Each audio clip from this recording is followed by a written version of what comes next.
الحمد لله وكفى وسلام على عباده الذين اصطفى أما بعد أعوذ بالله من الشيطان الرجيم بسم الله الرحمن الرحيم يا أيها الذين آمنوا كتب عليكم الصيام كما كتب على الذين من قبلكم لعلكم تتقون وقال النبي صلى الله عليه وسلم في الجنة 8 أبواب منها باب يسمى الريان لا يدخله إلا الصائمون. حضرات سامعین، اللہ تبارک و تعالی نے 11 مہینوں کے بعد میں ایک مہینہ ایسا رکھا ہے جس مہینے کو تمام مہینوں کا سردار بتایا ہے، اور اس مہینے کے بارے میں نبی اکرم صلی اللہ علیہ وسلم نے عظیم کا لفظ استعمال فرمایا ہے، جو رمضان کا خطبہ استقبال ہے، جس کے اندر اللہ کے نبی علیہ السلام نے رمضان کا تعارف کرایا ہے، رمضان کے اندر ہونے والی عبادتوں کو بیان کیا ہے، جس کی تفصیل کا بھی موقع نہیں ہے. تو اس خطبے کے اندر اللہ کے نبی علیہ السلام نے جو لفظ استعمال فرمایا ہے وہ ہے لفظ عظیم، کہ یا ایھا الناس قد اظلکم شہر عظیم شہر مبارک، کہ تمہارے اوپر ایک عظیم مہینہ سایہ پگن ہونے کو ہے. اور لفظ عظیم اللہ تبارک و تعالی نے ذاتوں میں سے اپنی ذات کے لیے استعمال کیا، وہو العلی العظیم، کہ اللہ کی ذات بہت ہی زیادہ بڑی ہے، اس کے برابر اور ہم پلہ کوئی نہیں. اس کے علاوہ حضور اکرم صلی اللہ علیہ وسلم کے اخلاق کے لیے لفظ عظیم کا استعمال کیا، کہ آپ علیہ السلام کے اخلاق جو ہیں وہ اخلاق عظیم ہیں. اسی طریقے سے کتابوں کے اندر قرآن پاک کے بارے میں اللہ تبارک و تعالیٰ نے لفظ عظیم کو استعمال کیا، وَلَقَدْ آتَيْنَاكَ سَبْعًا مِّنَ الْمَثَانِي وَالْقُرْآنَ الْعَظِيمَ. تو کہنے کا حاصل یہ ہے کہ رمضان المبارک کا مہینہ سب سے عظیم مہینہ ہے، یعنی اس کے برابر اور اس کے ہم پلہ کوئی مہینہ نہیں ہے. رمضان المبارک کی جو سب سے اہم عبادت ہے وہ روزہ. اللہ تبارک و تعالیٰ نے سورہ بقرہ پارے 2 کے اندر یہ پورے رکوع کے اندر روزے کی فرضیت کو بیان فرمایا ہے کہ یا ایھا الذین آمنوا کتب علیکم الصیام کما کتب علی الذین من قبلکم لعلکم تتقون، کہ اے ایمان والو تمہارے اوپر روزے فرض کیے گئے ہیں. اور یہ روزے اس سے پہلے کی جو امتیں تھیں، حضرت آدم علیہ السلام سے لے کر حضور اکرم صلی اللہ علیہ وسلم تک تمام کی تمام امتوں کے اوپر یہ روزے فرض کیے گئے تھے. اس کو بیان کرنے کا اللہ تبارک و تعالیٰ کا منشا یہ بھی ہے کہ بندوں کی یہ تکلیف جو ہے وہ ہلکی ہو جائے، کہ جب یہ سنیں گے کہ ہمارے اوپر روزہ فرض کیا گیا ہے تو انہیں یہ لگے گا کہ بہت ہی بڑی عبادت فرض کی گئی ہے، بہت بڑا کام انہیں سونپا گیا ہے. تو جب انہیں یہ پتا چلے گا کہ تمام امتوں کے اوپر یہ روزے فرض کیے گئے تھے تو انہیں یہ ہلکی لگنے لگے گی کہ جس طریقے سے دیگر تمام امتوں کے اوپر فرض تھے، اسی طریقے سے ہمارے اوپر بھی روزے فرض کیے گئے ہیں. لعلکم تتقون، تاکہ تم تقوی اختیار کر لو اور متقی بن جاؤ. اب اس سے پہلے کی جو امتیں تھیں ان تمام امتوں کے اندر روزے فرض تھے، لیکن اس کی کیفیت کیا تھی، کتنے دن کے روزے رکھے جاتے تھے، روزے کے اندر کیا چیزیں جائز تھیں کیا ناجائز تھیں، یہ تمام تفصیلات الگ ہے. خود اسلام کے اندر جو اللہ تبارک و تعالیٰ نے روزے فرض کیے ہیں اس کے اندر بھی 3 طرح کے روزے ہیں. یعنی شروع کے اندر جب روزے فرض کیے گئے تھے تو روزے یہ تھے کہ ایام 20 کے روزے تھے،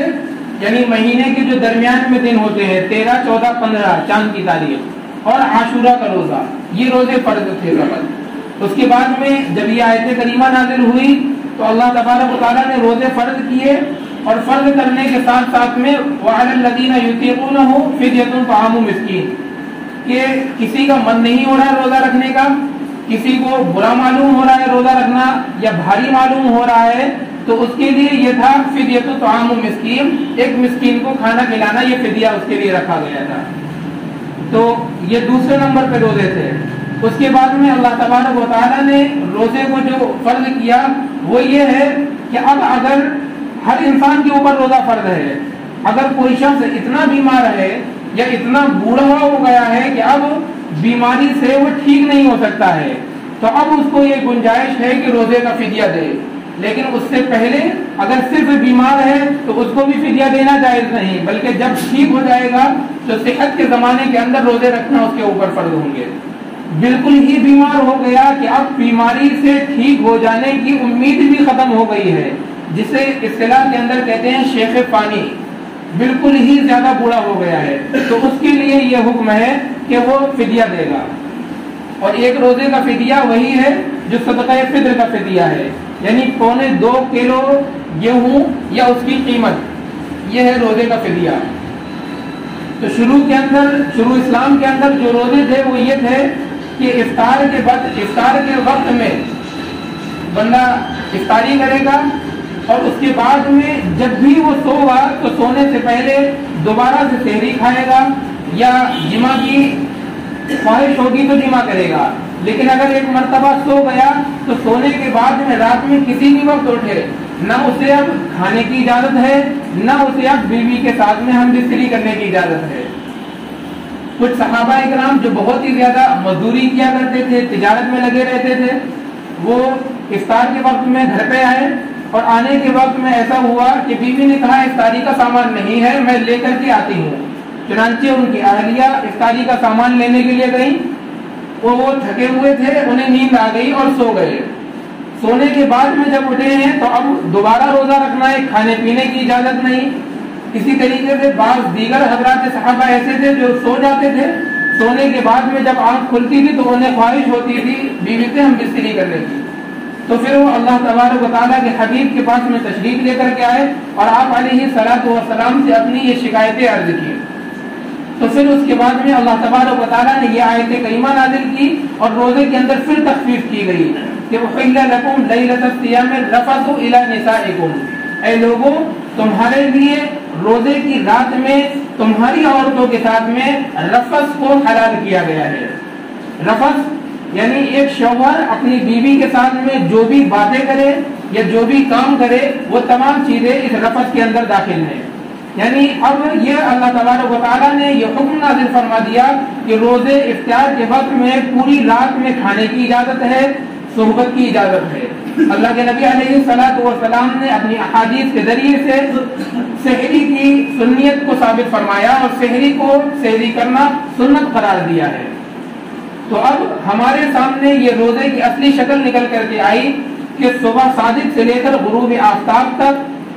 کھانے پینے سے اور بیوی سے ہم بستری کرنے سے رک جانا، یہ روزہ کہلاتا ہے۔ اس کے علاوہ اللہ تبارک و تعالیٰ نے روزے کے لیے لفظ سیام استعمال فرمایا ہے۔ سیام کے مفہوم کے اندر وہ تمام چیزیں داخل ہو جائیں گی، یعنی ہمارے زبان کا بھی روزہ، ہمارے منہ کا بھی روزہ، کانوں کا بھی روزہ، آنکھوں کا بھی روزہ، اور ہاتھ اور پیر، دل اور دماغ کا بھی روزہ۔ آنکھوں کا روزہ کہ غلط جگہ ہمیں آنکھوں کا استعمال نہیں کرنا ہے۔ کانوں کا روزہ کہ غلط کسی کی غیبت نہیں سننا ہے، کسی کی برائی نہیں سننا ہے، یا کسی غلط قسم کی باتیں نہیں سننی ہے۔ ہاتھوں کا روزہ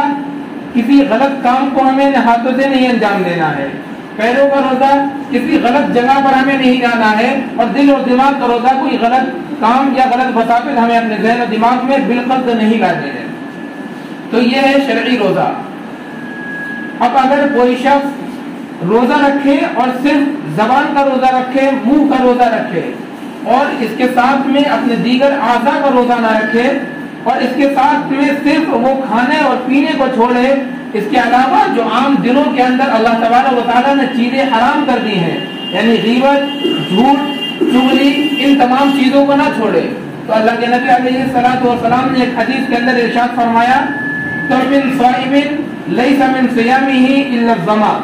کہ بہت سے روزے دار ایسے ہیں کہ جن کو روزہ رکھنے کے بدلے میں صرف بھوک اور پیاس حاصل ہوتی ہے، یعنی وہ روزہ تو رکھیں گے لیکن ساتھ میں وہ چغلی بھی کرتے ہیں، وہ غیبت بھی کرتے ہیں، کسی کی غلط بات بھی کرتے ہیں، تو انہیں روزہ رکھنے کے عوض میں کوئی ثواب نہیں ملے گا، صرف انہیں بھوکا اور پیاس رہنے کا بدلہ ملے گا۔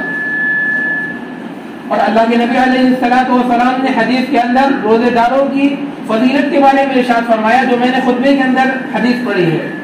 کہ فی الجنتی ثمانیۃ ابواب، جنت کے اندر 8 دروازے ہیں، منہا باب یسمى ریان، ایک دروازہ کا نام ریان ہے، اس دروازے سے صرف روزے دار ہی داخل ہوں گے۔ یہ اللہ کے نبی علیہ الصلوۃ والسلام نے روزے داروں کی فضیلت اور روزے داروں کی عظمت اور روزے داروں کی برتری بیان کرنے کے لیے ارشاد فرمایا۔ اسی طریقے سے ایک دوسری حدیث میں فرمایا للصائم فرحتان، کہ روزے داروں کے لیے 2 خوشی کے موقع ہیں، ایک خوشی کا موقع دنیا کے اندر ہے اور دوسری فرحت اور راحت اور خوشی کا موقع آخرت کے اندر ہے۔ فرحت عند لقائه وفرحت عند فطره، کہ دنیا کے اندر روزے داروں کی خوشی کا موقع یہ ہے کہ جس وقت میں روزے افطار کا وقت ہوتا ہے تو اس افطار کے وقت میں اس کے لیے فرحت کا وقت ہے، اور وہ یہ ہے کہ بندہ جو بھی اللہ تبارک و تعالیٰ سے دعا کرے گا اللہ تبارک و تعالیٰ اس کی دعا کو قبول فرماتے ہیں۔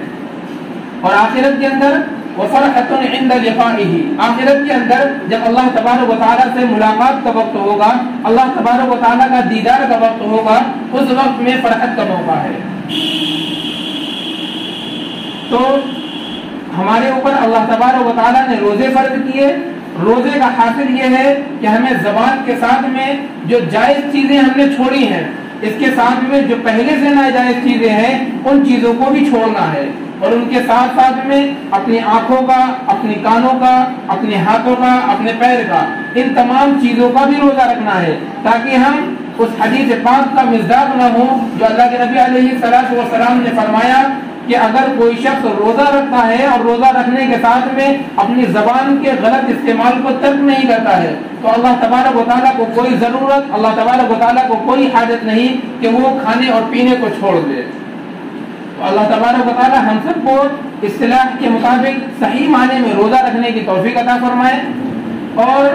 اللہ تبارک و تعالیٰ نے اور اللہ کے نبی علیہ الصلوۃ والسلام نے جو روزے کی فضائل ارشاد فرمائے ہیں ان تمام فضائل کو لوٹنے والا اور ان تمام فضائل کو حاصل کرنے والا بنائے۔ روزے کا سب سے اہم مقصد اللہ تبارک و تعالیٰ نے جو بیان فرمایا لعلکم تتقون، ہمارے اندر تقوی پیدا ہو جائے، اور تقوی کے 4 مراحل اللہ تبارک و تعالیٰ نے خود قرآن پاک میں ایک دوسرے مقام پر ارشاد فرما دیے کہ وَمَن يَتَّقِ اللَّهَ يَجْعَل لَّهُ مَخْرَجًا، جس نے تقوی اختیار کر لیا اللہ تبارک و تعالیٰ اس کے لیے تنگی سے راستہ نکال لے گا، وَيَرْزُقْهُ مِنْ حَيْثُ لَا يَحْتَسِبْ، اور اس کو ایسی جگہ سے رزق دے گا جہاں اس کا وہم و گمان بھی نہ ہوگا۔ وَمَن يَتَّقِ اللَّهَ يُكَفِّرْ عَنْهُ سَيِّئَاتِهِ، تیسری چیز فرمائی کہ اللہ تبارک و تعالیٰ اس کے سیئات کو، اس کی برائیوں کو، اس کے گناہوں کو معاف فرما دیں گے، وَيُعْظِمْ لَهُ أَجْرًا، اور اللہ تبارک و تعالیٰ اس کے اجر کو بہت ہی زیادہ بڑھا دیں گے۔ تو اللہ تبارک و تعالیٰ سے دعا کریں کہ اللہ تبارک و تعالیٰ نے روزے کا جو مقصد بیان فرمایا ہے تقوی اللہ تعالیٰ کا اختیار کرنا، اللہ کا خوف اور خشیت ہمارے دلوں کے اندر پیدا ہونا، تو اللہ تبارک و تعالیٰ ہمارے روزوں کی بنسبت ہمارے دلوں کے اندر خوف اور خشبہ اور اپنی تقوی اختیار کرنے کے اللہ تبارک و تعالیٰ توفیق عطا فرمائے۔ آمین۔ وآخر دعوانا الحمدللہ رب العالمین۔